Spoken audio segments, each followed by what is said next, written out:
Good morning everybody.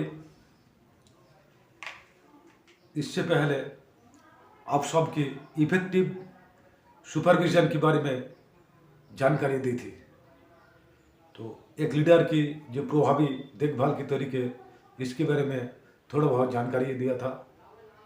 तो आज की इस क्लास में आप सबको concept and element of management इसके बारे में बताऊंगा। जो प्रारूप प्रबंधन और तत्व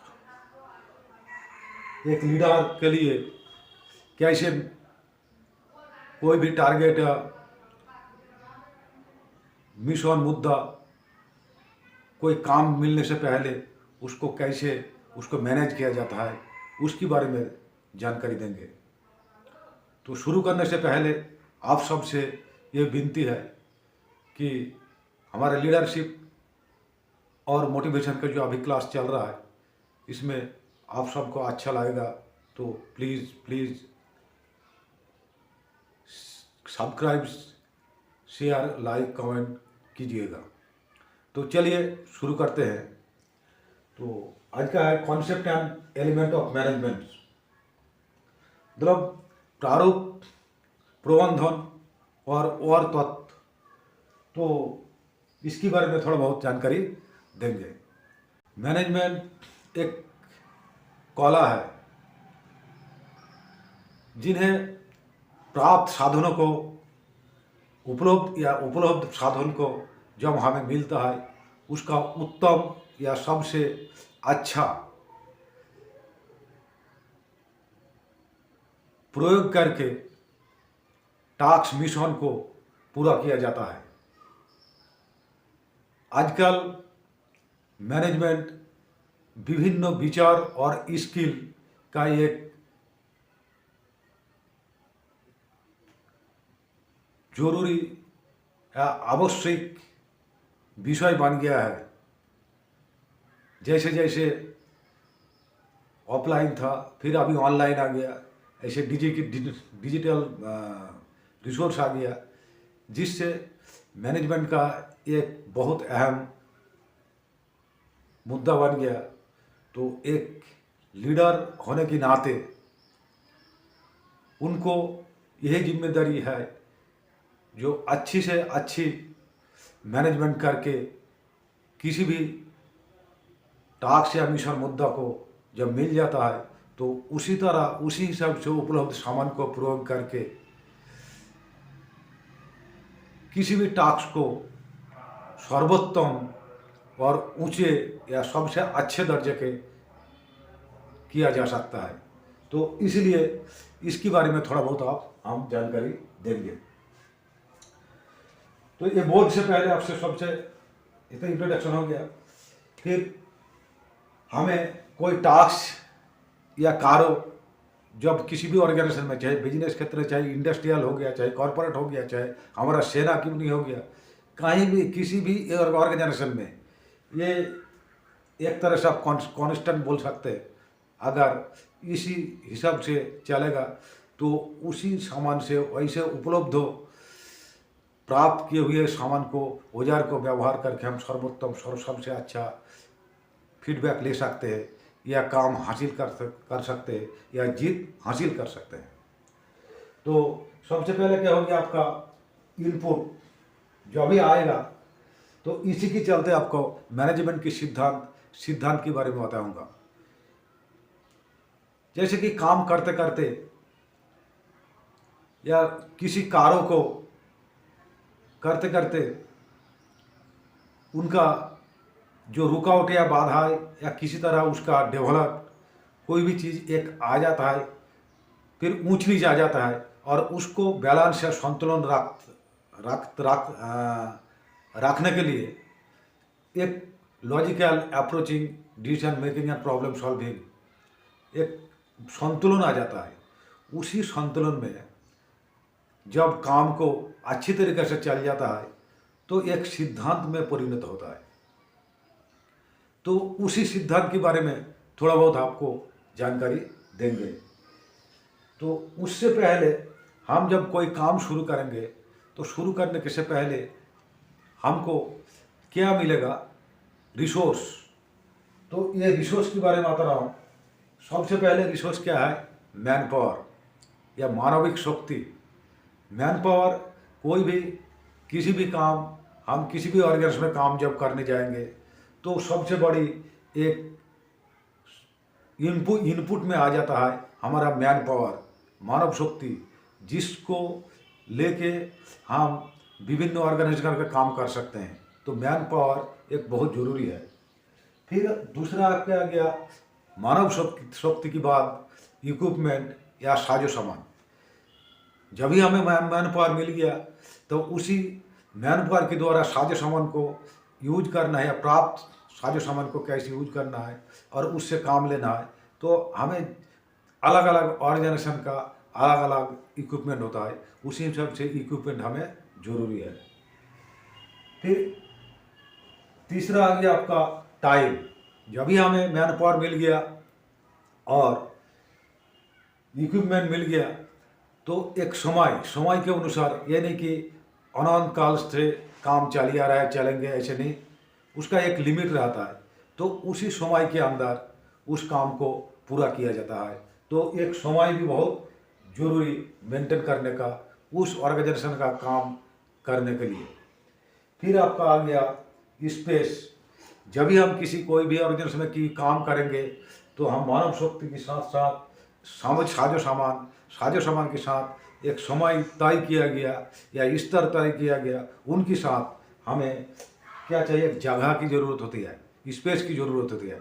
तो उसी स्पेस की आधार पर, उस काम का बेस पर एक पूरा काम किया जाता है और मेन टारगेट में हम पहुंच सकते हैं जो हमें काम दिया गया।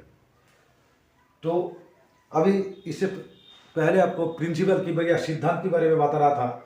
तो सिद्धांत, तो मैनेजमेंट की सिद्धांत मोटा मोटा तौर पर सबको बताएं। जो कोई भी काम शुरू करने से पहले हमें क्या टारगेट है, क्या उद्देश्य है, क्या एम है, तो सबसे पहले वो आ जाता है। तो उसको हम क्या बोलते हैं, उद्देश्य। तो उद्देश्य क्या है, काम के आधार, काम की बेस पर हमें क्या काम करना है, उस फाइनल जो टारगेट है, क्या टारगेट है, तो एम है, क्या एम है, तो उसी उद्देश्य। तो सबसे पहले हमें एक उद्देश्य चाहिए कोई भी काम करने से पहले। फिर आपका आ गया प्लानिंग। जब भी हमें उद्देश्य या टारगेट काम मिल गया तो काम करने के बाद फिर लीडर क्या करेगा, उस काम को कैसे ऑर्गेनाइजेशन करना है और कैसे कोऑर्डिनेट करके फाइनल गोल में पहुंचना है। तो इसलिए उसको क्या करना है, शुरू से लेके आखिर तक एक मन में खाका बनाना है और उसका पूरे योजना बना के किस तरह मैन पावर चाहिए, किस तरह साजो सामान चाहिए, उसके बाद उस साजो सामान से कैसे काम लेना है, मैन पावर से किसकी काबिलियत को ऑर्गेनाइजेशन करके बांट करके उसको आगे की ओर हमारा काम का जो स्तर तय किया गया उसी स्तर में और रूल रेगुलेशन के साथ हमें काम को करना है। तो एक प्लानिंग बना लेता है।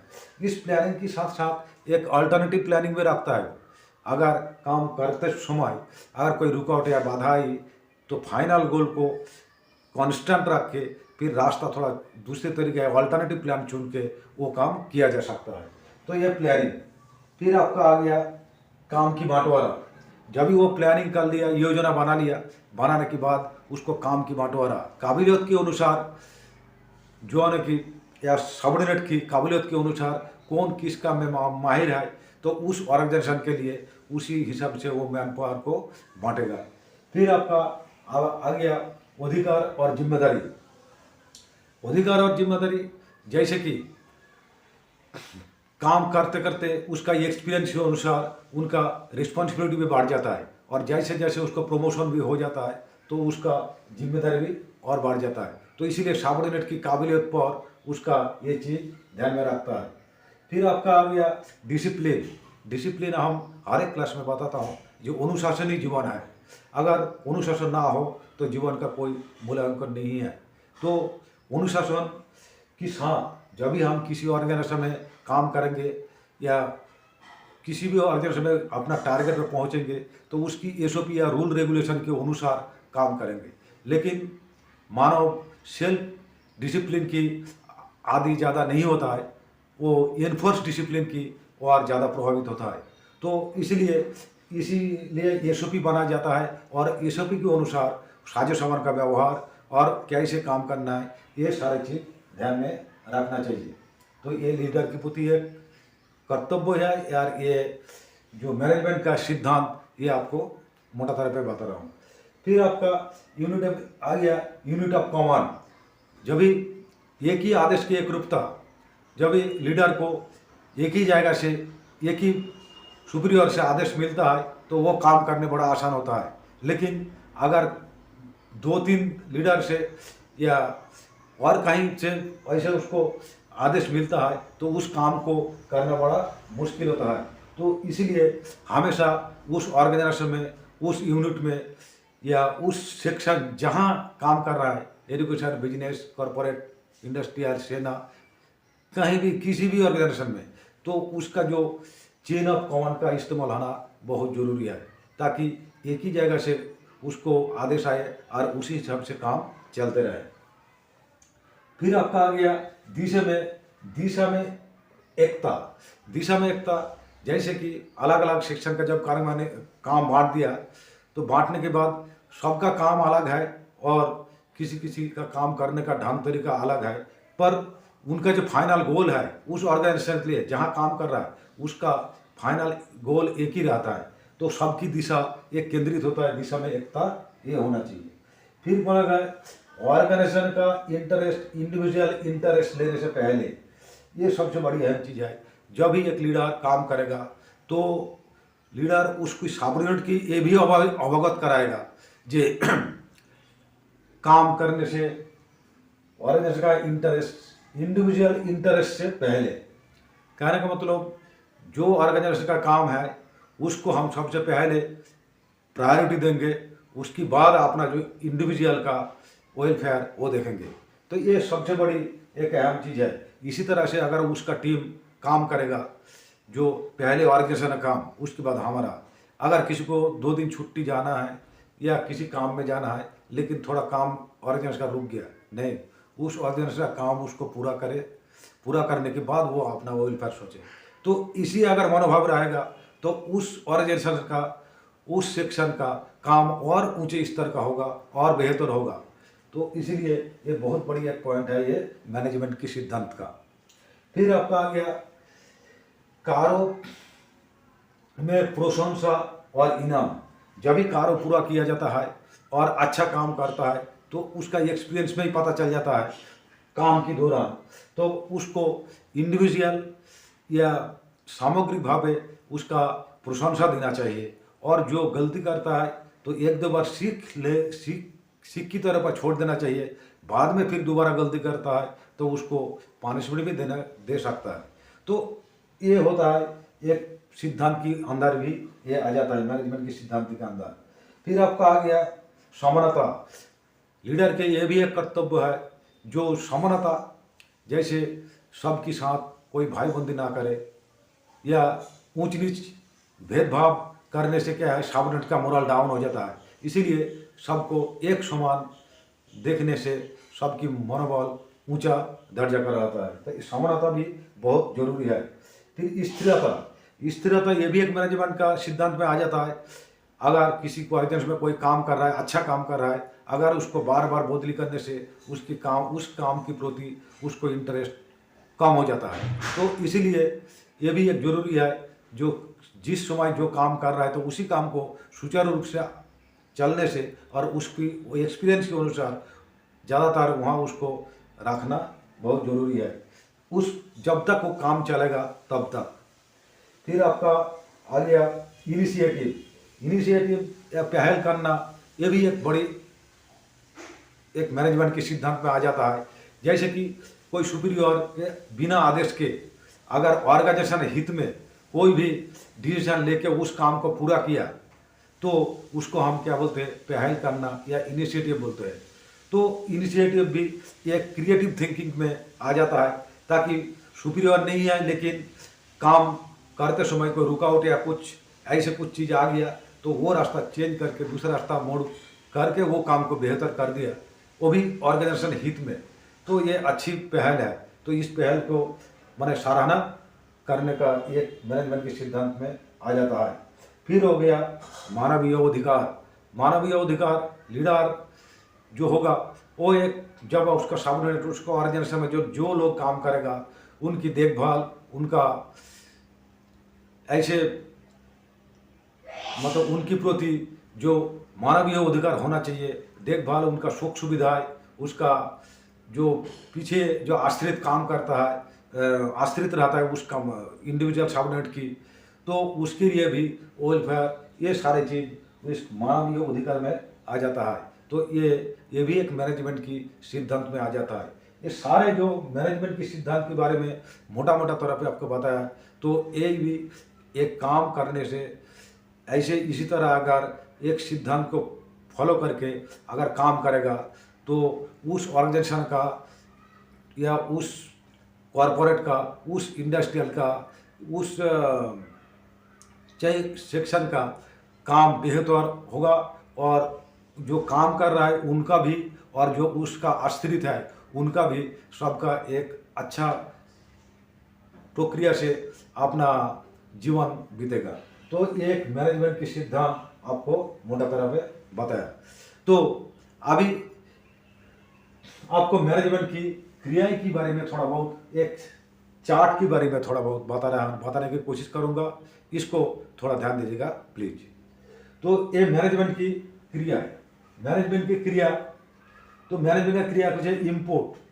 जब भी हम कोई भी मैनेजमेंट करने जाएंगे या लीडर जाएगा तो सबसे पहले उसको योजना बना है, प्लानिंग बना है।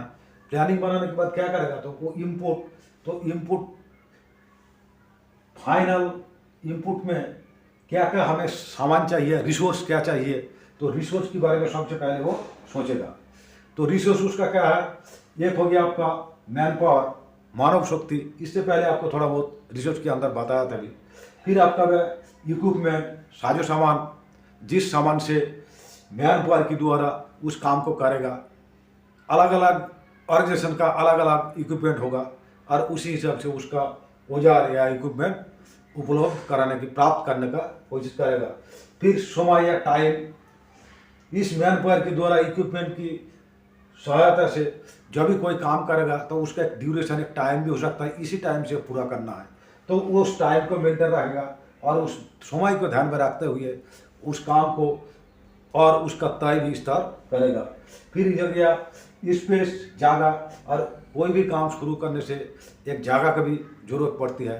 तो उस जगह, चाहे ऑफिस सिस्टम हो, चाहे ऑर्गेनाइजेशन हो, चाहे कॉर्पोरेट हो, कहीं प्रोजेक्ट हो, कितना बड़ा काम हो, चाहे अपना सेना का ऑर्गेनाइजेशन काम हो, तो सबसे क्या है, जाएगा बिना नहीं होता। ये चारों चीज़ जो है एक वैल्यूएबल हमारा इनपुट रिसोर्स के अंदर आ जाता है। फिर आपका आ गया, जब भी एक क्रिया करेगा तब जब भी उसको सामान मिल गया तब उस प्लानिंग करना शुरू कर देगा। तो प्लानिंग लीडर क्या करेगा, उस काम के आधार पर, उस काम की बेस पर वो प्लानिंग करेगा और शुरू से लेकर आखिर तक उसका क्या हमारा इनपुट, आउटपुट या फायदा मिलने वाला है, और जो हमें टास्क दिया, जो गोल दिया, उसके बारे में हमें क्या कितना स्तर तक वो टारगेट है, तो उसी हिसाब से वो योजना बनाता है। और योजना इसी प्लानिंग के साथ साथ एक अल्टरनेटिव प्लानिंग भी उसको बनाना चाहिए। तो वो ये हो गया आपका प्लानिंग के बाद फिर करता क्या है, ऑर्गेनाइजिंग। फिर ऑर्गेनाइजिंग करता है, ये man power, equipment, time, space, इसकी हाल देखते हुए वो लोगों की या मैन पावर की काबिलियत के अनुसार उसके काम को छोटे छोटे भागों में बांट देता है या ऑर्गेनाइज करता है। ऑर्गेनाइज करने से क्या होगा, उस गोल को आसानी से वो पहुंच सकता है। इस सेक्शन का ये काम है, इस सेक्शन का ये काम है, आपका एक्सपीरियंस है, तो एक्सपीरियंस के अनुसार उसको काम को बांट देता है। तो ये हो गया आपका ऑर्गेनाइजिंग। जब भी ऑर्गेनाइजिंग कर लिया तो फिर एक टीम वर्क या टीम मेंबर के रूप में जब काम करेगा तो अभी काम अच्छी तरह से सफल होगा। तो इसीलिए ये कोऑर्डिनेटिंग या एक दूसरे से तालमेल बहुत जरूरी है। तो इसी तालमेल को देखते हुए वो क्या करेगा, आपसी तालमेल करने के लिए एक दूसरे से एक कोऑर्डिनेट करेगा। एक और जो चेन ऑफ कमांड का इस्तेमाल होता है तो उसको भी इसमें सारे चीज़ आ जाता है, वो ध्यान में रखेगा। तो इसमें ये सारी चीज जो तीन आपको बताया, प्लानिंग, ऑर्गेनाइजिंग और कोऑर्डिनेटिंग, ये हो गया कोई भी काम शुरू करने से पहले, उस टारगेट को पहुंचने से पहले। ये बिल्कुल पहले की कार्रवाई है, ये पहले की कार्रवाई है, पहले की कार्रवाई है, ये कांस्टेंट है, ये कांस्टेंट है। चाहे आप किसी भी क्षेत्र में अपने मन में देख लीजिए, चाहे अपना परिवार को भी देख लीजिए, कोई भी परिवार का या घर का कोई काम करने की जा रहा है, तो आपका ये सारी चीज़ आपको बहुत ज़रूरी है। या आप कोई घर बनाने जा रहा है, या आपको कुछ मतलब ऐसे भी कोई भी काम करते हैं, ये आपका हो गया, आपका क्या कांस्टेंट है। जब भी मैनेजमेंट करके कांस्टेंट कर लिया, करने के बाद वे ऑफ गोल, जब हम काम करने शुरू करने जा रहे हैं या काम शुरू कर दिया, तो करते करते हमारा क्या हो गया, फिर आपको आ गया जो एम ऑब्लिक गोल। ये एम ऑब्लिक गोल क्या है, जो ये आपका फाइनल गोल नहीं है, माने वही ऑफ गोल हम काम कर रहा है, तो करते करते कोई भी अगर रुकावट आ जाए, ऐसे कुछ आ भी सकता है, बाधाएं आ सकता है, तो क्या होगा, इस गोल में आप पहुंचना है, आपको ये रास्ता है, वो आप गोल और एम गोल। फिर इसमें आपका जो सुपीरियर है, जो जहाँ से आदेश आता है, तो या सुपीरियर लीडर के सुपीरियर है, या जो ऑर्गेनाइजेशन का जो चीफ है, तो उससे जब आएगा तो उसी की डायरेक्टिंग निर्देश की अनुसार उसको कंट्रोल करना है। जब ये कंट्रोल होगा, तो ये सबसे बड़ी अहम चीज़ है, कैसे उसका आदेश आता है और वो कैसे कंट्रोल होता है। तो उसी हिसाब से जब हम गोल में पहुंच जाएगा, तो ये दोनों के ऊपर क्या हो गया, हमारा फाइनल गोल में पहुंच गया। तो अभी हम टारगेट, जो हमको टास्क, मिशन, मुद्दा हमें मिला था, तो उस टारगेट में हमें पहुंच गया। तो ये डायरेक्टिंग एंड कंट्रोलिंग ये बहुत ज़रूरी है। जब काम करने के दौरान, जब काम करते हैं, उसी काम के दौरान ये दोनों चीज़ आ जाता है।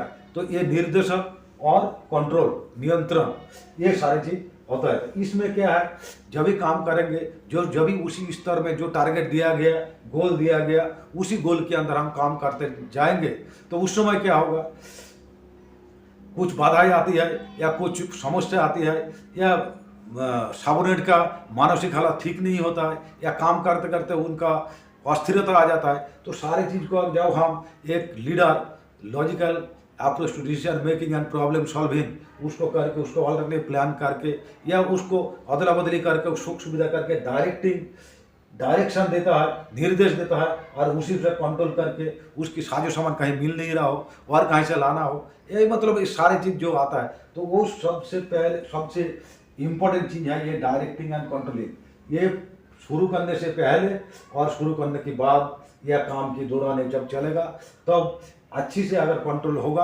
और नियंत्रित होगा, तो उसमें क्या होगा, उसका फाइनल गोल में पहुंचेगा। तो ये आपको मोटा तरफ से मैनेजमेंट की क्रिया आज की इस क्लास में बताया। आशा करी आप लोग यहाँ तक समझ गए होंगे। अगले वाली क्लास में आपका प्लानिंग, ऑर्गेनाइजिंग या कोऑर्डिनेटिंग इनकी, या डायरेक्टिंग या कंट्रोलिंग, इनके बारे में और विस्तार बताएंगे। तो आज के क्लास में इतना ही। जय हिंद, जय भारत।